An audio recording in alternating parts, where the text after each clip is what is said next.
Você sabia que muita situação desagradável poderia ser evitada no mundo se as pessoas soubessem como reagir?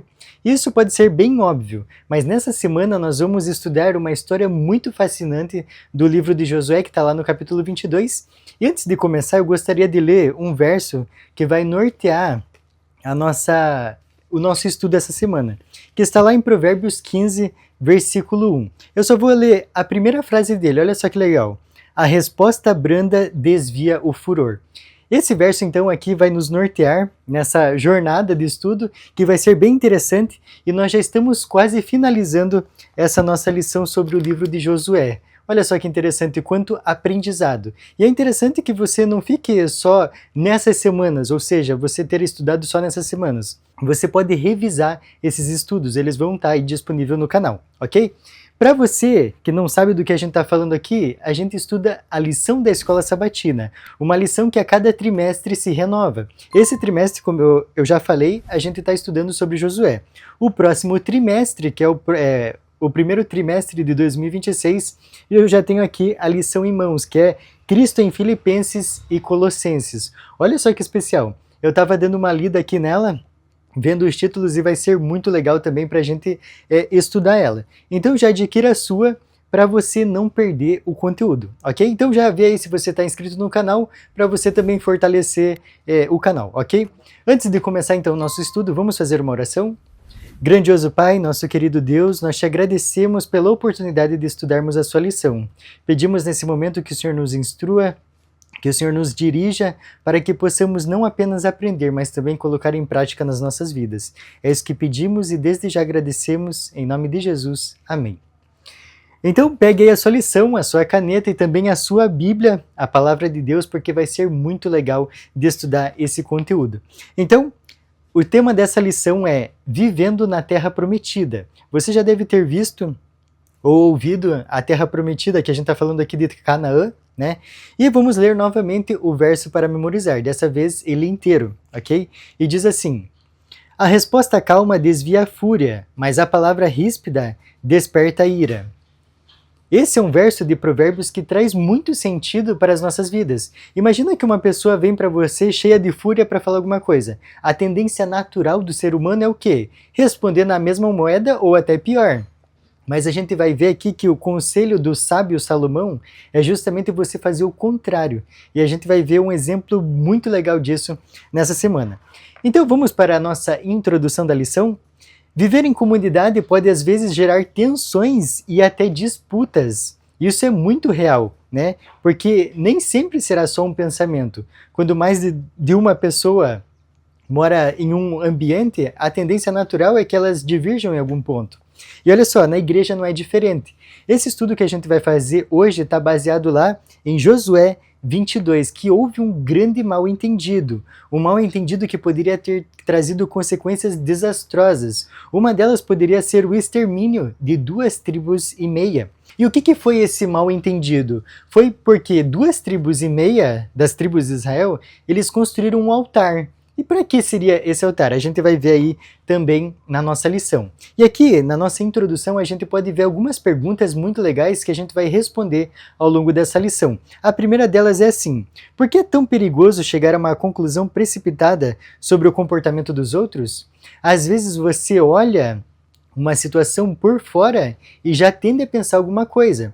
Pensa só no seguinte exemplo: você está atrasado e esperando alguém que vai te buscar para levar no lugar que você precisa, e essa pessoa começa a demorar demais. O que você vai pensar? Você vai pensar que talvez o carro bateu, que a pessoa passou mal, você nunca vai pensar em coisa boa, né? A próxima pergunta que a gente tem aqui é: como podemos promover a unidade na igreja? Olha só, como promover uma unidade onde há diversidade de ideias, né? Outra pergunta é: por que é importante ter em mente o alcance maior de nosso chamado e não se deixar afetar por intrigas? Então essas são algumas das perguntas que nós vamos refletir no vídeo de hoje, ok? Vamos para a nossa parte de domingo, comprometimento? Nessa parte da lição, eu vou pedir que você pegue aí a sua Bíblia e já abra lá em Josué 22, tá? Nós vamos ler os primeiros 8 versículos desse capítulo, que vai ser muito interessante para a gente entender o panorama da situação que eles estavam vivendo aqui. Lembrando que lá no Pentateuco, essas 2,5 tribos gostaram do lugar onde eles estavam e pediram para Moisés. E aí deu um outro mal-entendido, porque Moisés entendeu que eles não queriam lutar, mas eles já queriam ficar na vida boa, né? Mas não, eles falaram que só eles queriam aquela terra, mas iam guerrear até o fim com os irmãos, né? Atravessando o Jordão. E olha só, então nós vamos ler dos versos 1 ao 8. Aqui está o fim dessa luta que eles tiveram. A lição vai trazer pontos importantes. Um dos pontos é que essa luta levou 6 ou 7 anos. E como eu já falei anteriormente, eles gostaram daquela terra, então tudo deles ficou lá. E principalmente as mulheres e os filhos, porque foram só os guerreiros, os homens. Então vamos ver o resultado desse empreendimento deles, dos versos 1 ao 8 do capítulo 22 de Josué. Então Josué chamou os Rubenitas, os Gaditas e a meia tribo de Manassés, e lhes disse: Tendes guardado tudo quanto vos ordenou Moisés, servo do Senhor, e também a mim me tendes obedecido em tudo quanto vos ordenei. A vossos irmãos, durante longo tempo, até o dia de hoje, não desamparastes. Antes tivestes cuidado de guardar o mandamento do Senhor vosso Deus. Tendo o Senhor vosso Deus dado repouso a vossos irmãos, como lhes havia prometido, voltai-vos agora e ide-vos para as vossas tendas, a terra da vossa possessão, que Moisés, servo do Senhor, vos deu da além do Jordão. Tende cuidado, porém, de guardar com diligência o mandamento e a lei que Moisés, servo do Senhor, vos ordenou. Que ameis o Senhor vosso Deus, andeis em todos os seus caminhos, guardeis os seus mandamentos e vos achegueis a ele, e os sirvais de todo o vosso coração e de toda a vossa alma. Assim Josué os abençoou e os despediu, e eles se foram para as suas tendas. Ora, Moisés dera herança em Bazã a meia tribo de Manassés, porém a outra metade deu Josué entre seus irmãos, daquém do Jordão, para o ocidente. E Josué, ao despedi-los para as suas tendas, os abençoou e lhes disse: Voltais às vossas tendas com grandes riquezas, com muitíssimo gado, prata, ouro, bronze, ferro e muitíssima roupa. Reparti com vossos irmãos o despojo dos vossos inimigos.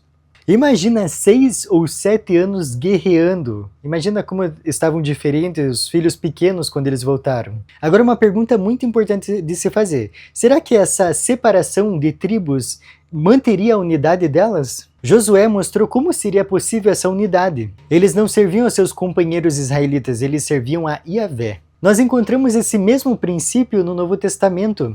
Paulo vai nos aconselhar, lá em Colossenses 3:23, olha só o que ele diz, é exatamente o conselho que Josué deu então para os israelitas.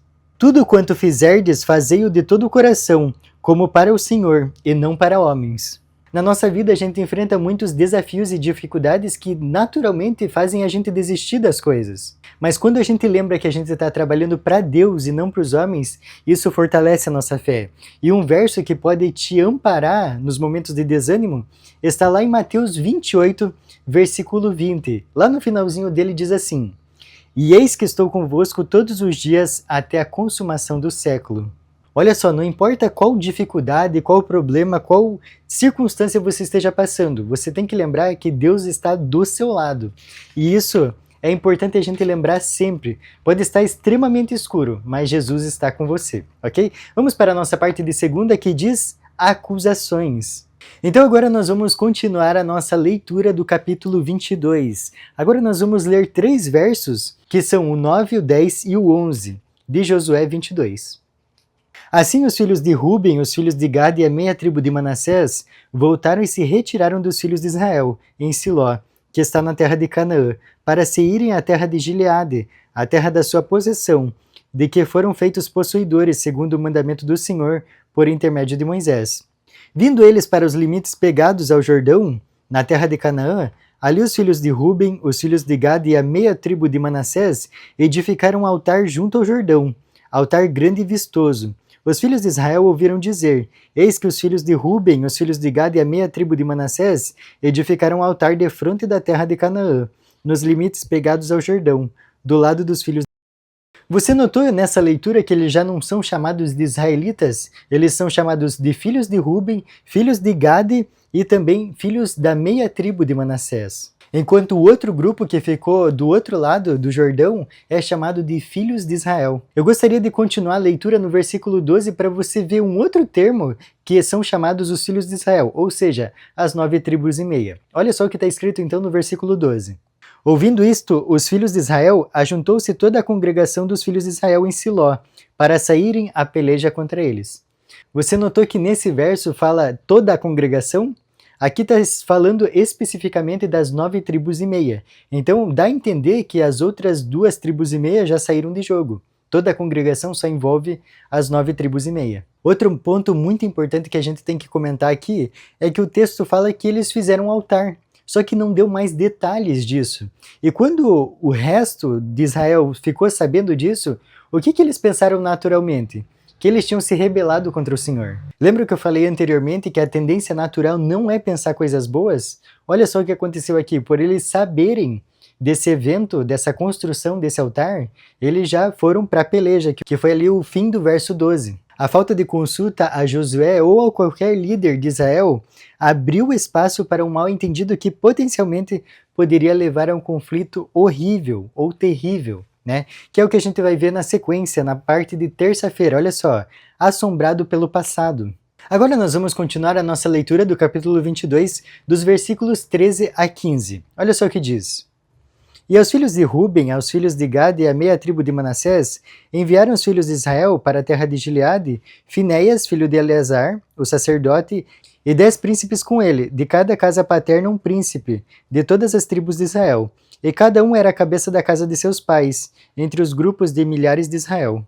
Indo eles aos filhos de Ruben, aos filhos de Gade e à meia tribo de Manassés, a terra de Gileade, falaram-lhes, dizendo...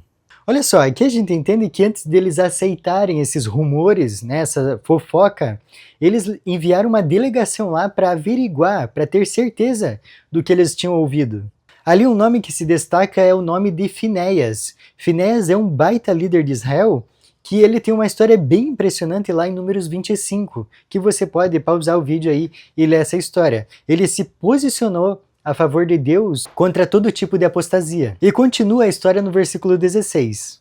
Assim diz toda a congregação do Senhor: que infidelidade é esta que cometeste contra o Deus de Israel, deixando hoje de seguir o Senhor, edificando-vos um altar para vos rebelardes contra o Senhor? Um ponto muito interessante desse verso aqui é que não é Deus falando, é a congregação de Israel falando. Eles chegam ali lançando a acusação de transgressão, traição e rebelião. E aí, como você se sentiria se você tivesse na pele dessas 2 tribos e meia? Qual seria a sua reação? Para nós é muito fácil julgar essas 9 tribos e meia, essa delegação que veio, como algo do tipo, nossa, eles poderiam ser mais pacientes, eles poderiam ter um temperamento mais brando, mas eles estavam extremamente preocupados porque eles já tinham relatos na história recente do povo de Israel, onde a idolatria acabou com o povo, e eles não queriam que isso acontecesse novamente. Então você vê como é fácil julgar quando você não vive na pele a situação? Por isso que é importante a gente ter a empatia, que é como a gente vai entender a visão de mundo da pessoa, ok? Vamos então para a nossa parte de quarta-feira, uma resposta gentil. Então a gente vai ver a resposta dessas 2 tribos e meia para essa delegação que veio lá do povo de Israel, ou seja, da outra parte do povo de Israel. Olha só que resposta mais calma. Então nós vamos ler dos versículos 21 ao 29. Então responderam os filhos de Ruben, os filhos de Gade e a meia tribo de Manassés, e disseram às cabeças dos grupos de milhares de Israel: O poderoso, o Deus, o Senhor, o poderoso, o Deus, o Senhor, ele o sabe, e Israel mesmo saberá. Se foi em rebeldia ou por infidelidade contra o Senhor hoje, não nos preserveis. Você vê essa primeira resposta deles aqui, que eles enfatizam o nome de Deus. Então eles estão tão calmos ali, tão serenos, e eles confiam tanto na providência de Deus, que eles jogam a situação na mão de Deus. Eles poderiam ter começado de qualquer outra forma, já responder na mesma altura, por exemplo, mas não, eles colocaram em prática o que nós lemos lá no verso para memorizar dessa semana, que está em Provérbios 15:1. Então vamos continuar a nossa leitura, porque tem uma revelação surpreendente aqui. Olha só então, a partir do verso 23. Se edificamos altar para nos apartarmos do Senhor, ou para sobre ele oferecermos holocausto e oferta de manjares, ou sobre ele fazermos oferta pacífica, o Senhor mesmo de nós o demande. Pelo contrário, fizemos por causa da seguinte preocupação: amanhã vossos filhos talvez dirão a nossos filhos: que tendes vós com o Senhor Deus de Israel? Pois o Senhor pôs o Jordão por limite entre nós e vós. Ó filhos de Ruben e filhos de Gade, não tendes parte no Senhor. E assim bem poderiam os vossos filhos apartar os nossos do temor do Senhor. Pelo que dissemos, preparemo-nos, edifiquemos um altar, não para holocausto nem para sacrifício, mas para que entre nós e vós, e entre as nossas gerações depois de nós, nos seja testemunho, e possamos servir ao Senhor diante dele com os nossos holocaustos, e os nossos sacrifícios, e as nossas ofertas pacíficas, e para que vossos filhos não digam amanhã a nossos filhos: não tendes parte no Senhor. Pelo que dissemos, quando suceder que amanhã assim nos digam a nós e às nossas gerações, então responderemos: vede o modelo do altar do Senhor que fizeram nossos pais, não para holocausto nem para sacrifício, mas para testemunho entre nós e vós. Olha só a verdadeira motivação por trás dessa construção do altar. Não era idolatria, muito pelo contrário disso, era justamente para que eles fossem um povo unido, para que fosse o mesmo povo. E a lição vai trazer um ponto aqui muito legal, olha só, a verdadeira base da unidade de Israel era sua fidelidade espiritual às exigências do Senhor. E você vê que nessa história tem vários pontos que poderiam dar errado. Imagina que nesse momento, depois de ouvir essa resposta, essa delegação poderia ter ficado com vergonha, talvez, ou com algum sentimento parecido como esse. Mas não, eles demonstraram autêntica felicidade. A guerra civil foi evitada e a unidade foi preservada. Olha só que especial.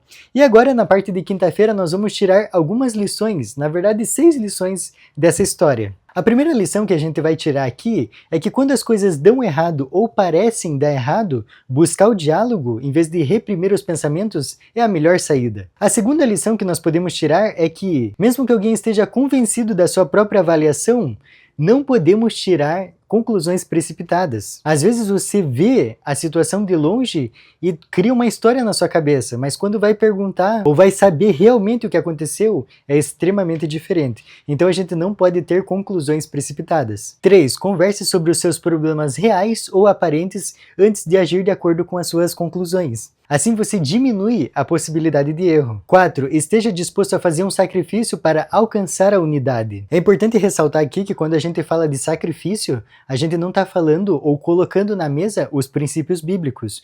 Os princípios bíblicos são eternos. A gente não contorna eles para agradar pessoas. 5. Quando você for acusado de alguma coisa com ou sem razão, dê uma resposta gentil que afaste a ira, que é justamente o que a gente viu nessa lição. Isso vai desmontar a situação e a fúria que poderia dobrar, ela vai diminuir. E 6. Alegre-se e louve a Deus quando a paz for restabelecida. Olha só que legal, quantas lições então a gente pode tirar dessa lição preciosa, dessa história magnífica que foi a do capítulo 22, né? E para finalizar então o nosso estudo, tem um texto aqui do estudo adicional que é muito importante para a gente finalizar esse vídeo e refletir nesse sábado. Olha só o que diz.